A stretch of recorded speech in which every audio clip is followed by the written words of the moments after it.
Hello, ladies and gentlemen. Welcome to the course of Survey of Major English-Speaking Countries. Today, we're going to learn Chapter 7, The Education of Great Britain. This lecture is about Lesson B, the British Higher Education.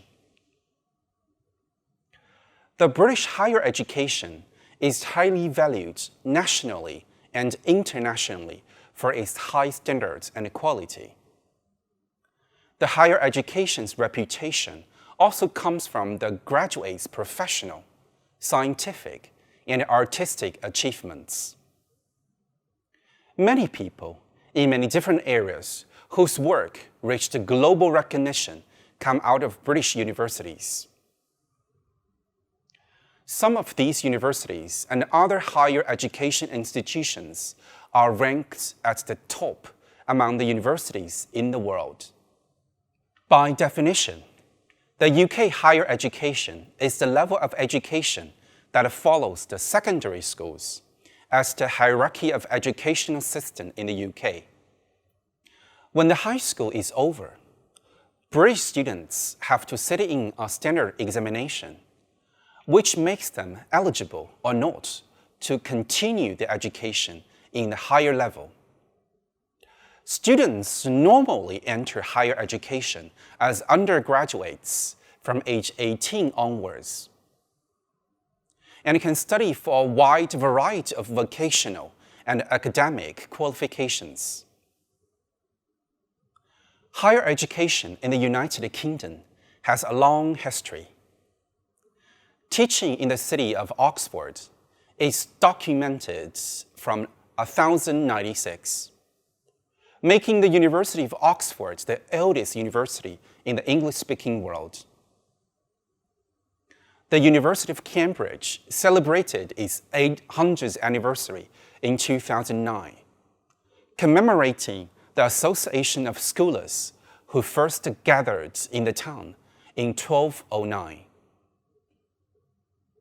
3 Scottish universities, St Andrews, Glasgow, and Aberdeen were founded in the 15th century, and our fourth, University of Edinburgh, was established by royal charter in 1583. The rest were founded in the 19th and 20th century. In the 1960s, there was a large expansion in the number of universities, and many new universities were built. By recent years, Great Britain has about 130 universities. University campuses are full of people of different ages and nationalities, studying many different things. Every year, there are over 1.6 million full-time domestic students and almost 500,000 overseas students. While most of the students are studying for their first degrees, about 300,000 students are working on their postgraduate qualifications. The higher education offers a wide range of courses and qualifications. A wide range of courses can be studied from academic courses, such as English, history, and math, to courses with a vocational focus, for example, teaching, nursing, and sports coaching. Most courses are taught in universities, but a significant number are also taught at colleges, as well as specialist course providers, such as conservatoires, business schools, and agricultural colleges. In fact, 1 in 10 higher education students studies in a further education college. Higher education in the UK has changed significantly over the past 30 years. The number of students studying at universities and colleges has increased dramatically, with over 2 million students at higher education institutions today. Higher education is part of lifelong learning, which extends through an adult's working life and sometimes into retirement. Higher level study can also be undertaken in work. For example, as part of a higher or degree apprenticeship or via a sponsored degree. UK educational institutions are world-class. The excellence of their teaching, researching, and scholarship is acknowledged worldwide. Such is the reputation of a British education that every year, UK institutions attract hundreds of thousands of international students.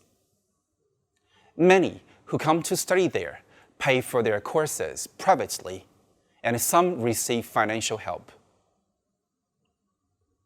As an international student coming from countries other than the European Economic Area, you must know that you will need a student visa to study in the UK.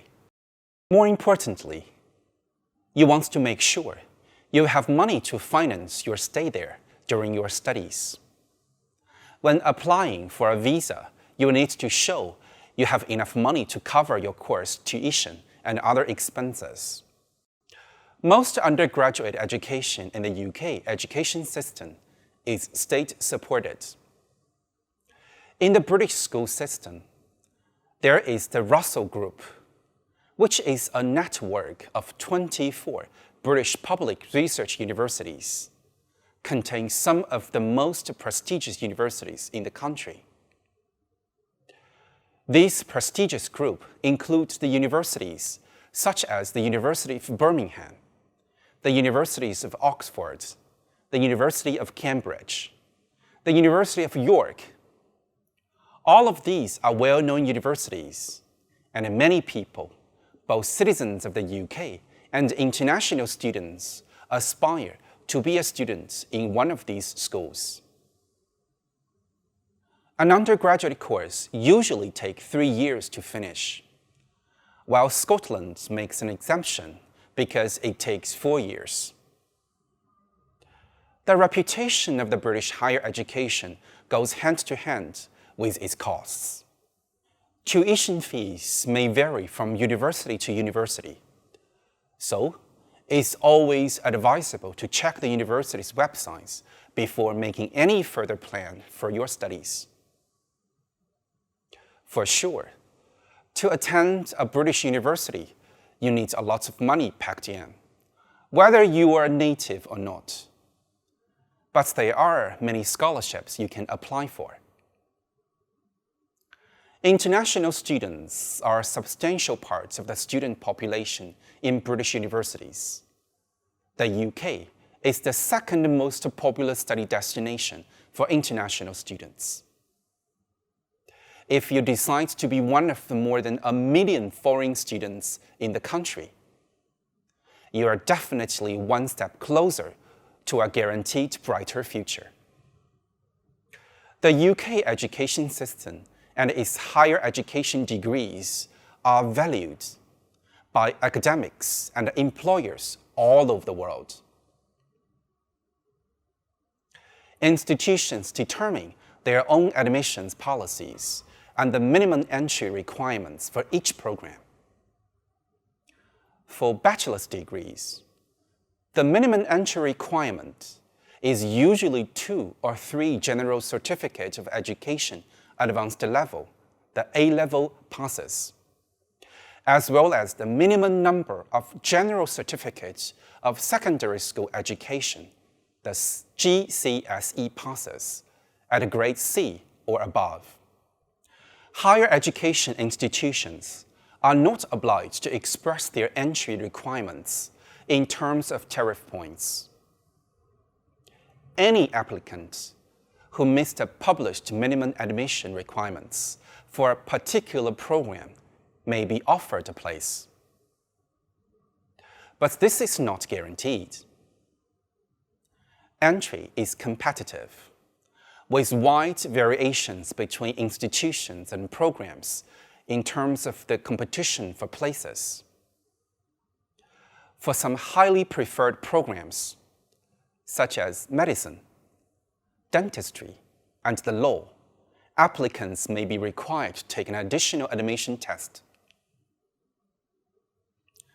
Most higher education institutions do not routinely interview applicants for most programs.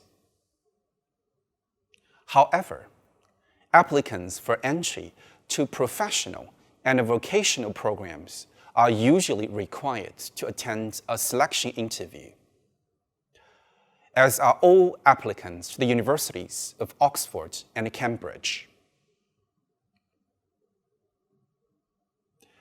The universities of Oxford and Cambridge are the two most prestigious and eldest universities in the English-speaking world. They are attended by the smartest, often wealthiest people, not just from the UK, but also around the world. Oxford is a town in central southern England, famous for its architecture with old-fashioned church-like buildings. There are more than 21,000 students studying there. Cambridge is also a town quite near to London, with a long river flowing through it. In Oxford and Cambridge universities, you have to look smart all the time. People wear suits, shirts, ties, blazers, and shoes to attend lectures and classes. There are lots of stories and exaggerations about the differences between Oxford and Cambridge. Actually, it's important to stress that the two have much more in common with each other than they have differences that distinguish them.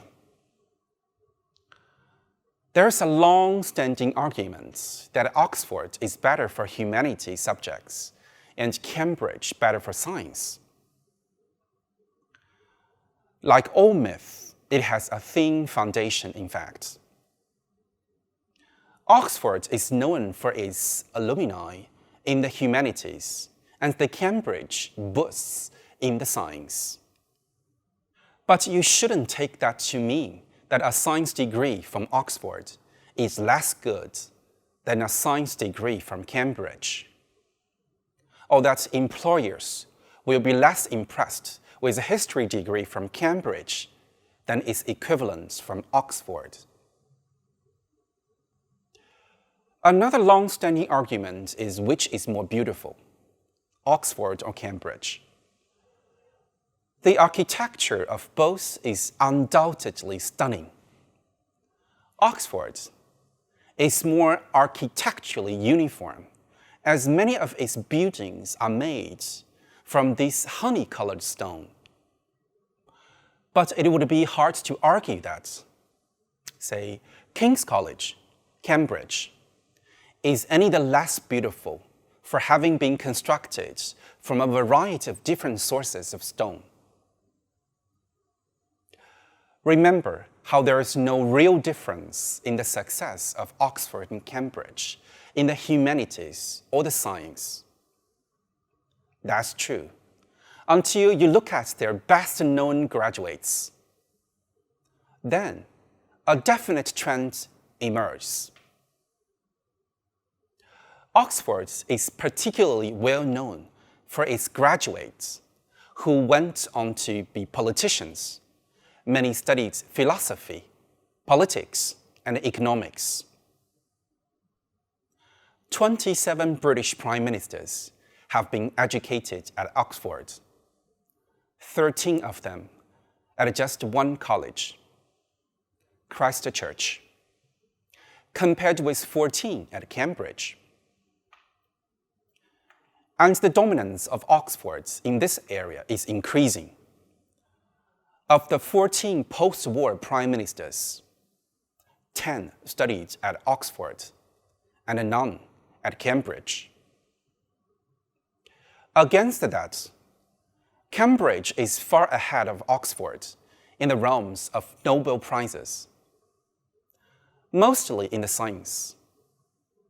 118 people associated with the University of Cambridge have won the Nobel Prize.